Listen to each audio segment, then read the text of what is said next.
Hello, and welcome to today's students, tomorrow's talent. I'm joined today by Jesse O'Connell and Scott Jenkins, strategy directors for Lumina Foundation. Today we're discussing the intersection of politics and policy.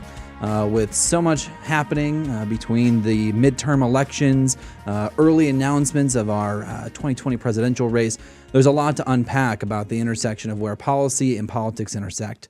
So thank you both for joining me today. My pleasure, Peter. Yeah, Great to be here. Yeah, really excited about. I know we've been talking about doing this for a little while, so I'm excited that we finally got in the studio, made some time. Yeah, I think it'll be a good conversation. Yeah. So, Scott, I just want to start with you. I think there's a lot of new faces that have entered the political scene, at the state level, at the federal level, especially from the midterm elections. And maybe you could just start by telling us, who are you keeping an eye on these days? So the midterms had a lot of changes come around at the state level. We're watching some really interesting governors that have both been newly elected and governors who were reelected that are making some really interesting moves in higher education. Now, at Lumina Foundation, we care a lot about goals. We have our goal, and one of the things we really encourage states to do is to adopt their own goal. We have two states that have aggressively started to pursue this with two new governors. So in Michigan, Governor Gretchen Whitmer is set forth in her State of the State address that they're going to set a 60% goal, similar to Lumina Foundation, and also do some innovative things around recruiting adults back into higher education to support their education and their further training and development. And then in the South, we have Governor DeSantis, who is really engaged and has signaled that they are going to adopt a goal and do some reorganization and support of a new higher education coordinating entity that could yield some really interesting results. Two governors who were reelected that have been focused on talent development really since the time they've been governors. Governor Brown in Oregon focused extensively on workforce development, supporting higher education through their Higher Education Coordinating Commission. And then in the East, kind of coast to coast, we're looking at Governor Raimondo in Rhode Island, who has been a strong advocate for equity and understanding that higher education and equity and workforce development goes hand in hand with improving the economy in Rhode Island. I mean, it sounds like a really big, you just took us coast to coast, in probably every single state. I mean, did you see as a result of some of the midterms that there were more folks focused on education and workforce at the state level through this time? And are you seeing that still kind of happening to today? I think what we're seeing an emerging trend where governors and state higher education leaders and workforce leaders see those roles as braided together. That it's not about a question of whether it's jobs or education or training or workforce development. All of those things go together. And so how do governors, state higher ed leaders, workforce development leaders look at policy and budget and make decisions that are going to create a talent development system that will support all residents of their state to make sure that their state has the strongest and most attractive economy in a time of globalized competition and time where you're competing not just across state lines but across the country and the world. So Jesse, on the federal side of things, I know one of the things that we talked about in preparation for today was, it might even be one way to look at the federal side is not necessarily the change in people, but it was actually just a shift in power. And so I was curious if you could unpack a little bit about what that shift has done for us today. Yeah, absolutely. Coming out of the midterms, the most important thing to unpack on the federal side was this significant change in the balance of power in Washington. So with Democrats regaining the House, they now are in the position to do oversight of this administration in the way that they haven't been able to for the last 2 years. And it's clear that their agenda starts from that point, thinking about agencies that they want to dig more deeply into and kind of advance that conversation around how we can get back to some shared goals as opposed to when we just had one party in control of the federal government, what we saw going on. But that doesn't mean that they're not going to simultaneously pursue policy outcomes. The House started with H.R. 1, which is this kind of package of democracy-oriented policies. And a lot of the authorizing committees have quickly moved to talk about some issues of substance. So for higher ed, we've already seen some hearings start, both in the Senate and the House Education and Labor Committee. And you're right, the story around the people in higher education, at least, was not one of change, right? The same principles are still in place on the federal policy side. Senator Alexander is still the chairman of the HELP committee. Senator Murray is still the ranking member. On the House side, we just saw two people switch roles. Representative Fox went from being chairwoman to being ranking member. Representative Scott became the chairman. So these are four lawmakers that are not only very experienced in working with one another, they're very experienced in working sort of across chambers together. So it sets up a dynamic within higher education specifically where we may see a shift in the types of ideas that are able to be emphasized because there has been a little bit of a power change, but the actual people that it's important to engage with and to understand their priorities, that hasn't changed at the leadership level.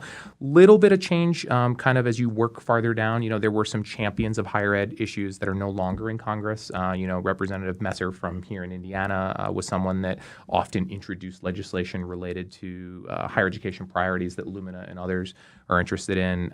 Representative Polis actually is now governor of Colorado. He's another individual that, it'll be important to see who steps up to kind of take the place of these, champions that are interested in higher education issues. But really, it's that shift in power that has been the big story.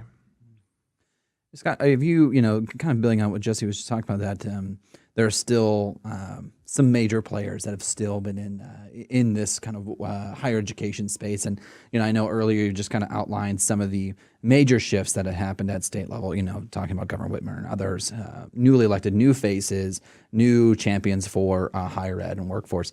Have you seen any movement in states where there wasn't necessarily a change in leadership or a change in party, but that have kind of embraced higher ed or workforce issues as a result of kind of a sharper focus? Yeah, I think to your question, but what we did see with the midterm elections was this. We had a lot of governors who were strong, similar to now Governor Polis, who were strong advocates for higher education, strong advocates for talent development, and had multiple years of supporting their systems moving forward, doing things around leveraging, having a goal, leveraging resources to support post-secondary education for the residents of their state that had really moved their state forward and then were termed out of office. So in Colorado with Governor Hickenlooper now leaving office, Governor Haslam in Tennessee, where you had seen multiple terms of governors who had been in office but are out, and to see now that the governors that are coming in are supporting their agenda because it's so much part of the firmament of the policy agenda within that state that they continue to support that work. So in Tennessee, the governor is going to be very strong on what Governor Haslam did, but he's going to up the ante on workforce development and some of these credentials for jobs. And Governor Polis is going to continue the work that Governor Hickenlooper started around really closing those equity gaps between and increasing the attainment rate for students of color, predominantly Hispanics within Colorado. And so you're seeing this kind of continuity and change because of the midterm elections, but we're seeing that those policies that have been put in place by those long-term governors continue to thrive. Would you say similar is true on the federal side? Yeah, I think what I've really reflected on in these kind of personality changes of what makes up these bodies on the federal side. On the House, a lot of, overall, there was kind of a youth wave. We saw younger members of Congress get elected generally, as we saw, Democrats pick up nearly these 40 additional seats in the House. And some of these new members that have ended up on the Education and Labor Committee, they have a much more kind of present experience with our higher education system. They themselves may be holding some student loan debt. They themselves are a little closer to when they went through the system. They went through the system at a period of time when it reflects what we know now as opposed to, a generation ago. And I think that's important. That brings a different perspective to policymaking when you have either touched it yourself or know people that have been really impacted by our current framework of access and affordability and these real kind of structural things that we know we need to grapple with. On the Senate, it's a slightly different story because you did have a lot of returning members on that committee. The two dynamics at play there that are interesting is quite a few members of the Senate Help Committee are now running for president. So that is a dynamic that certainly can enter. But a couple of the new members in Senator Romney and Senator Braun, from Senator Braun's perspective, he brings a business lens to it. He's from Indiana. It's a chance to really highlight some of the work that Lumina supports here in his jurisdiction. And in the case of Senator Romney, that's an individual that has vast experience, both as a governor, both as a presidential candidate, with some of these issues. So I think that those are two particularly interesting figures to be joining that mix of pretty experienced lawmakers on the Help Committee. And, Jesse, I think one of the things you're touching on, too, and we talk about this often, is that a lot of times the issues of education, post-secondary education, and workforce are really inextricably linked. And that's one of the things that makes this topic area, I don't know if the right word is bipartisan or nonpartisan or what it is. And is that still holding true in what we're seeing?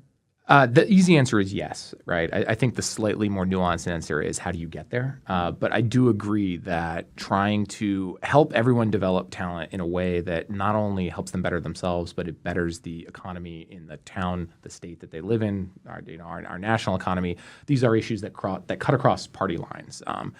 And it's reflected in the fact that, you look at something like the Pell Grant program has always enjoyed strong bipartisan support. So it starts to break down on the margins when we look at what are some of the best ways to get to those questions about affordability, about accountability, and the spectrum certainly runs from a more market-based approach to a more kind of regulated, kind of cop on the beat approach.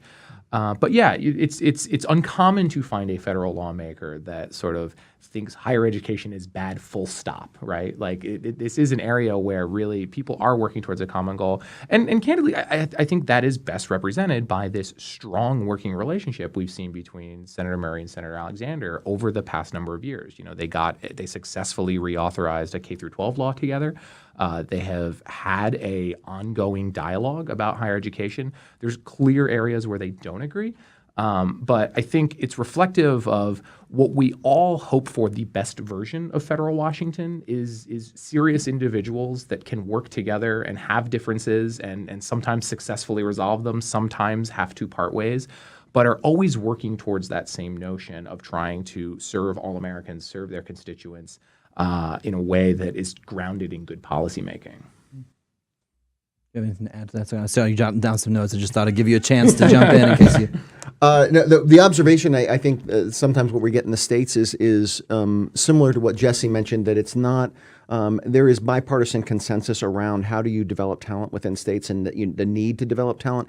The harder conversation and the more that takes an effort of will is explaining to and understanding the nature that you cannot just fix the traditional pipeline of pre-K through your first year in college because at 18, because the vast majority of students are coming from a different perspective. The non-traditional student today is actually the traditional what we would call the 18 to 22-year-old, and working with governors and policymakers to understand that the more normal case of today's student is a single mother who's coming from having stopped out a couple times at a community college, and how do you create a system that the state incentivizes institutions to serve that particular individual, as opposed to the traditional view that most policymakers who are older, who don't have as recent an experience in higher education, tend to look at the system as kind of that chronological timeline, and that the system needs to be much more permeable to serve adults within the system, because that's in a large number how states are going to grow their economy, is by serving those students that are outside the traditional pipeline. So very good. I think this is probably a good time for us to take a quick break. So stay with us. We'll be back with Jesse and Scott in just another moment.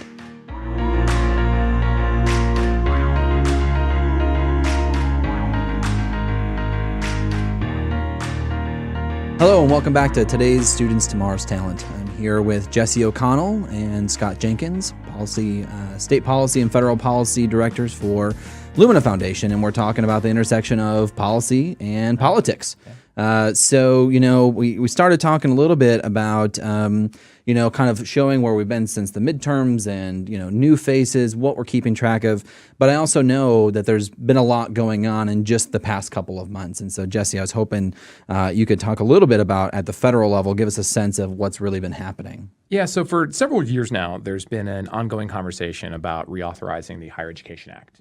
We are many years past due for that process, which is not uncommon. A lot of federal laws in a lot of different areas will run past the sort of official day that you have to reauthorize them, and they kind of keep rolling over until proactive action is taken. But, this has been now a couple of Congresses. We've actually been talking about reauthorizing it without seeing it actually happen. But in the past month or so, we have kind of seen that cycle rev back up, where there's been a meaningful series of hearings scheduled in the House. Hearings on affordability, on accountability, on student outcomes. The Senate has announced some hearings and started to hold them, particularly around simplifying our student aid system. And even the White House has gotten in on the game. Just this week, in fact, they released their set of priorities that they would like to see advanced during this reauthorization process. And candidly, there's a lot of overlap among the various camps. Everyone generally agrees we need to tackle college affordability. Everyone generally agrees that we need to have a modernized approach to accountability, to focus on student outcomes. And as I mentioned in the last segment, the devil is obviously in the details, and there is going to be significant divergence on how to best go about some of these things. But I do think it's encouraging that largely everyone is having the same conversation. I think probably the area where there's the most stark divergence is around issues of campus sexual assault and campus climate, which we all know are very challenging issues to grapple with. But on some of the policies, that Lumina really does focus on, Scott mentioned today's students already. And much of what we do is trying to highlight that changing nature of today's students so that we can make good policy for them. And the issues that I've just mentioned that are really shared across a lot of these congressional leaders, they get right at the heart of looking at the, particular needs that adult students face, the sort of particular challenges that student veterans might grapple with as they try to get back into the system. So I think it's encouraging to see that this process is moving forward in a way where even if it's always hard to say if a given piece of legislation will move in a particular year, because lots of things have to go right and only a handful of things have to go wrong. But I think what's happening now, at the very least, is we're establishing kind of like what the window of possible things will look like when eventually we do see action. And that's important. And it's important for all interested parties to make sure that they're expressing the things that matter the most to them during a process like this. I guess I'm also curious, Jesse. I know we've had some folks kind of we get the question all the time, like as you've just said, like is HEA authorization going to happen this year? Reauthorization going to happen this year? And and that's a question. But I also have a lot of people who ask me the question of like, does it matter, or is there enough that we can do on the fringes that this big reauthorization that we're almost like building it up to something that it might not be? And I rarely get a chance to ask you that question, so I'm putting you on the spot now and doing it. So I think it's an important question, and I think the very simple answer is it definitely matters. It matters because unlike K through 12 policy, where people think the federal government has a very significant role, the federal government actually does have a very significant role in higher education because of the amount of money we put into it. Between the Pell Grant program, the student loan program, that's about $130 billion a year in student assistance that's flowing to a whole variety of institutional types throughout this country. So because of that, the stakes are pretty high, and we want to make sure that not only are we stewarding those taxpayer dollars appropriately, but that they're getting to the individuals that most need them and will most benefit from them. So there are things that can only be done through reauthorization to make that system work better. I think the flip side of your argument, and something that we've actually seen in practice, is there is always a lot of important things that we can advance at the state level absent federal action. I think one of the best examples of this was that there was a brief sort of federal conversation around free college. President Obama introduced a bill that would make community college free. It was sort of a state-federal matching type mechanism. But when the 2016 election went in a different direction, where under a President Clinton, you may have seen a renewed federal effort to pursue that. We instead saw states take up that mantle. So we've seen a number of states introduce policy or try to pursue free college programs on their own, and they've all looked a little bit different. But I think that is very emblematic of how you can still pursue very important high-level policy goals state by state, where maybe you won't have the fully kind of national, wide-reaching impact that a federal policy might have, but you can still have a significant policy that changes the lives of many students, even when we go down to that state level. Would you agree, Scott, that states can carry a lot of this? Yeah, I'm one of those. I'm a state person, so there's a Southern phrase: the chicken is interested in your breakfast, the pig is committed. And what I would say is at the state level, it's a bunch of committed people, and you have the resources, and by and large, if you quizzed governors and others about what's the federal investment, and what the amount of that federal investment, they might not even know, because most of those dollars they never see. They flow through in a voucher model to the student, and the student then what they manage is the kind of the qualitative issues around eligibility of institutions. To Jesse's point, though, I think where you do see a synergy happening is where sometimes the federal government steps out and says we want to try and do something, and states have already there in some case. You then start to see a much broader implementation, and so we've started to see more kind of the free college or college promise type of initiatives in the last 4 or 5 years that probably wouldn't have happened absent federal engagement in this, and a better understanding at the state level of that intersection between federal Pell Grant dollars, financial aid dollars, state financial aid dollars, and the very small delta sometimes that's needed in order to provide for at least the tuition cost, not for the full cost of education, but to say to students and to market to students that you can go and your cost for tuition will be free. And even though that is not a full the full cost of their education, it does send a signal to students who might not otherwise think about it. And then you're seeing that then level up in places like Indiana with their next level jobs, where they're taking that and carrying it forward to adults who want to come back and either finish their degree or come back and get some type of workforce-based high-quality certificate or certification that will get them a good quality family-sustaining wage job at an affordable level. And so at the federal level, you see the work begin as it reflects what the states do. Yeah, I think another great example of where we are seeing this collaboration between state government and federal government is around the issue of quality assurance. And Lumina, we take very seriously what quality of post-secondary education should mean and needs to mean. And there's some important things that you can advance through the federal government, around related to accreditation, related to gatekeeping on Title IV financial aid. But by design, quality assurance is this triad of actors that includes the states. And I think it's been really interesting to see some of the actions at the state level, both with SHIO agencies working to really understand their interplay with the Department of Ed, with the accreditors, sort of being more assertive around how they're authorizing programs and trying to make that system work better. So again, I think another example of where federal action would be important and could help that process move along. But even as we wait for that to happen, we're seeing stuff happen at the state level. I mean, we're even seeing stuff happen at the state level kind of on the attorneys general side, where they're actually looking at legal channels to ensure that, students are getting the outcomes they expect and that we are really assuring quality throughout every part of our system.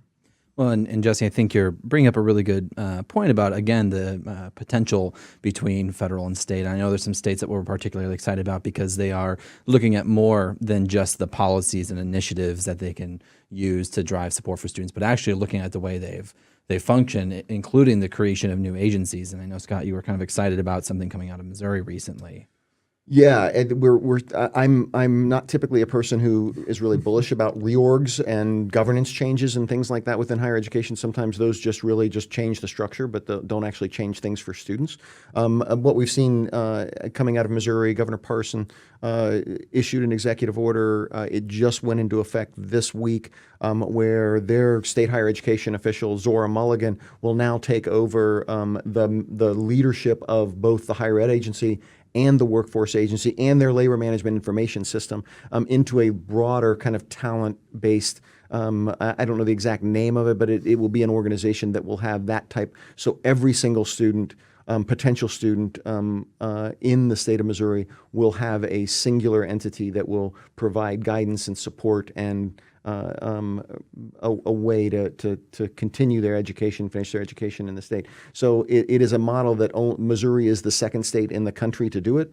It's not a movement yet, but it is a positive trend that we hope to see successfully implemented and then replicated in other states. You know, Jesse, when I hear this, it reminds me of what our president, Jamie, has written about a couple of times, which is not a combination of the Department of Education and the Department of Labor, but the creation of a new Department of Talent. And I think that he has some blog posts out there. And is this is Missouri going to lead the way for the feds here on creating the first Department of Talent? That's right. So this is in Jamie's book, and he's talked about it. And the Trump administration put forth a proposal to combine the Departments of Labor and Education and some others. It was not taken particularly seriously.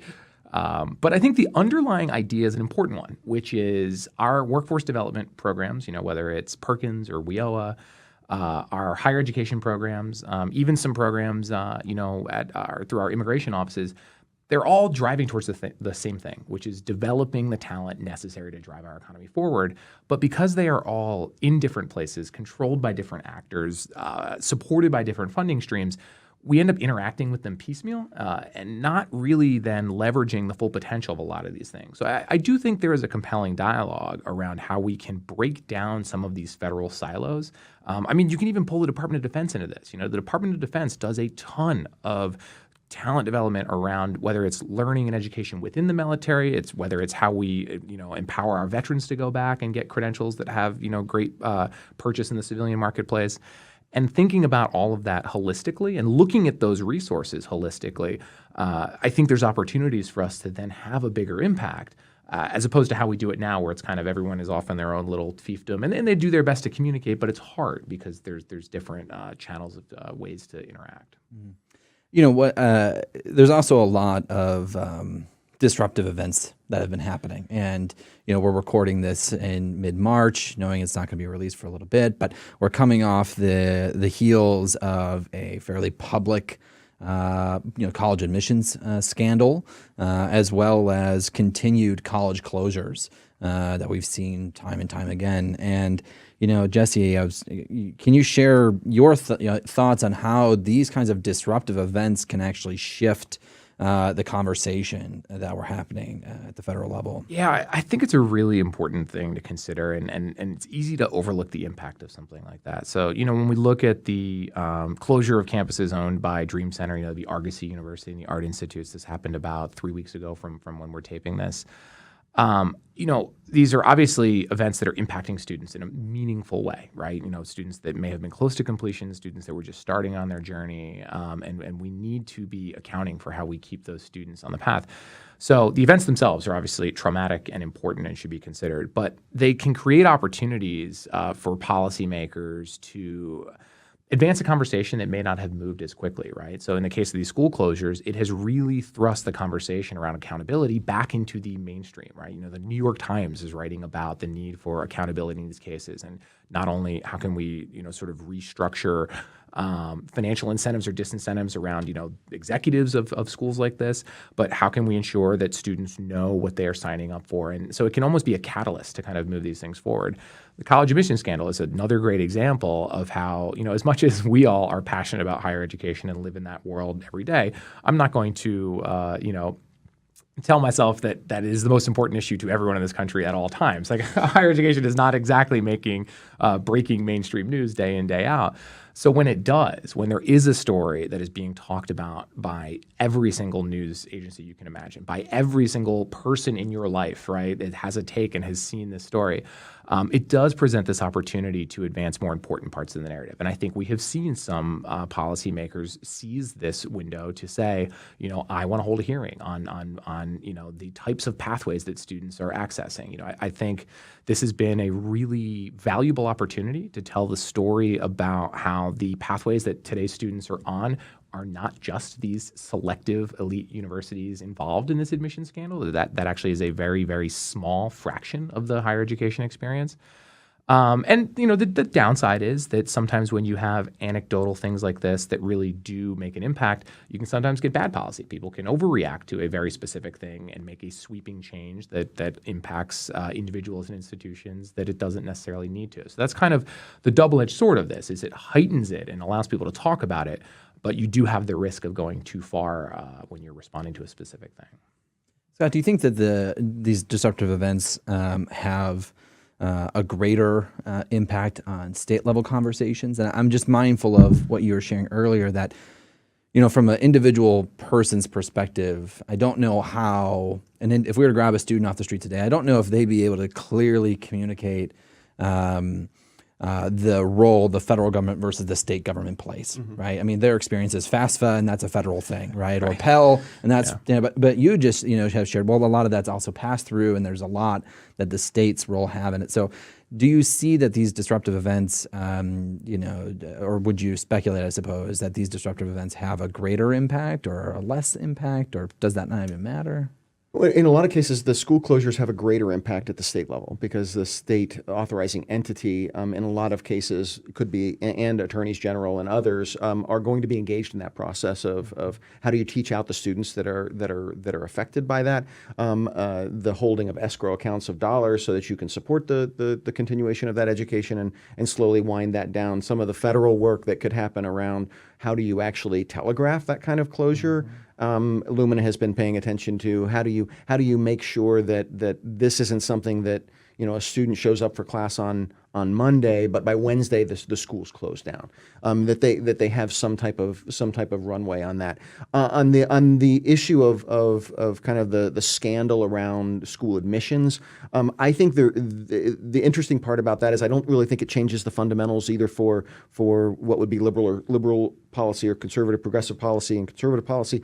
I think what you see is on the progressive side, especially if you look at, say, Governor Whitmer's initiative around college promise and other types of things, that is focused almost exclusively at the two-year sector. The types of students where the vast majority of students are going to enroll at smaller regional comprehensive institutions and others that aren't elite, private, as Jesse points out, exclusive universities for the elites. I think in using that language, you look to from the conservative response, I think it'll be another bullet point in addressing the issue of kind of the sometimes the class warfare that can emerge, and the conversations of what is college about, and does every student need a 4-year degree type of conversation. I think from the conservative side, both of those sides intersect though around the institutions that they have in their state that typically aren't these types of institutions, and how do they better serve students.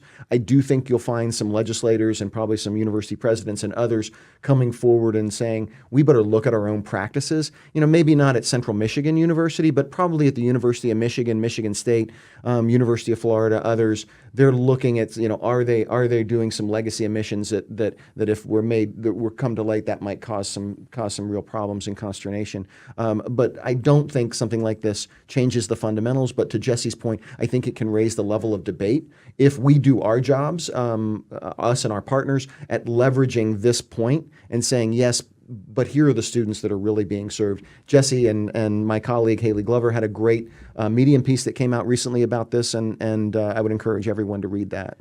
Yeah, and I think the last thing I'll offer is that timing is a funny thing, right? Obviously a disruptive event is disruptive because you didn't know it was going to happen. So a great example, the White House just today released an executive order about higher education, about some free speech principles as well as some institutional accountability elements. And this is something that's been in development for 3 or 4 months. The Department of Ed has been working on it in conjunction with the White House. Yet it's now coming out in the same news cycle as this college admission scandal, where to the layperson, it probably comes across as a direct response to that scandal, even though it's something that has a tale that went way longer beyond that and really was not framed in that context at all. And that has an impact on the public dialogue. It's sort of people see this thing when it happens, but they don't have the context to know how much of the kind of ongoing policy development informs something like that. Well, gentlemen, thanks so much for being with us today. I do want to close out by asking you to make some kind of prediction. I'm not, and it's about the 2020 race, but I'm not going to ask you to predict the winner. So you're off the hook there. I am curious, though, that on a scale of 1 to 5, and Jesse, I'll start with you.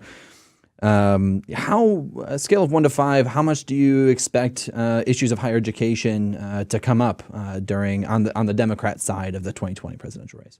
So I'm going to go kind of like a high 3, low 4, like in that range. And this would honestly, if that prediction is accurate, that would be much more than higher education was talked about in previous presidential cycles. The reason I'm sort of at that level is right now the declared candidates on the Democratic side, we have a number of United States senators, and among those United States senators, a number of them are on the Help Committee, right? So they have worked on these issues. They have introduced legislation in the past. They have experience. So because of that, they have a fairly robust policy grounding on higher education in a way that I think would inform their presidential platform or their presidential candidate platform and priorities. And at the same time, increasingly, issues of outstanding student debt, issues of college affordability have become more and more not only part of our political dialogue, but part of our kind of national prosperity dialogue, especially as the millennial generation has become more of the kind of generation in control of media and politics. It's an issue that is much more central to that generation than maybe the generations that came before them. So I think you are also seeing a candidate set, as I mentioned, with sort of younger members getting elected to Congress. We have some younger members, you have some younger individuals running for president who have direct experience and direct perspective on some of these issues. And the last reason I think that it could be more present is fundamentally it's an economic issue. Like fundamentally we are talking about it gets at the underlying issues of inequality that we know have been present in past presidential cycles, and issues of just who do we as a country want to be? Like, do we want to be a country where people have the opportunity to be their best selves and lead a fulfilling life and earn a living and support a family? So, given that higher ed and post-secondary learning sits right underneath all of that, I expect it'll be present in this cycle. What's your take? So you're not gonna predict who the on the Democrat ticket? Listen, I mean, I think my only prediction is that we have not yet seen everyone get into the race. Even with the number of candidates that are already out, I think there's still more to come. I think you're right about that. If I was going to predict who ultimately is the ticket, I think what you'll see represented is a picture that looks much more like America on the Democratic side, and it's because of that fact and the states that they represent that you will see them go. I would say a 4 on higher education, post-secondary education, workforce, predominantly because the groups that are trending up, and if you look at the midterm election on the turnout, so the groups that are trending up on the Democratic side tend to be younger, they tend to be more of color, and they tend to be those folks who kind of embrace post-secondary education and moving in that direction from when you look at that background. So and if you're trying to cater to or build a message and policy around that then the messaging absolutely goes to if you're looking in California, you're looking at Hispanics and Latinos and African Americans who typically have been underserved by the university system, so and college system in the country. So I think they'll be very strong on that, and I think they'll be very targeted towards who they're talking about and be very intentional about equity in higher education. I would say on the Republican side, you'll probably get the same that you got last time. So very little with regard to that, more probably a conversation about jobs and less about kind of talent development and that side of the conversation. Well, that's great. And I'm looking forward to checking with both of you as we get closer to it to see if our predictions are right. But Jesse, Scott, thanks so much for joining me today. Our pleasure, Dakota. Thanks. That's all we have time for today. Thanks for joining us for this episode of Today's Students, Tomorrow's Talent. If you have a comment or an idea for a future show, reach us at luminafoundation.org or reach me on Twitter at Dakota Palicki. See you next time.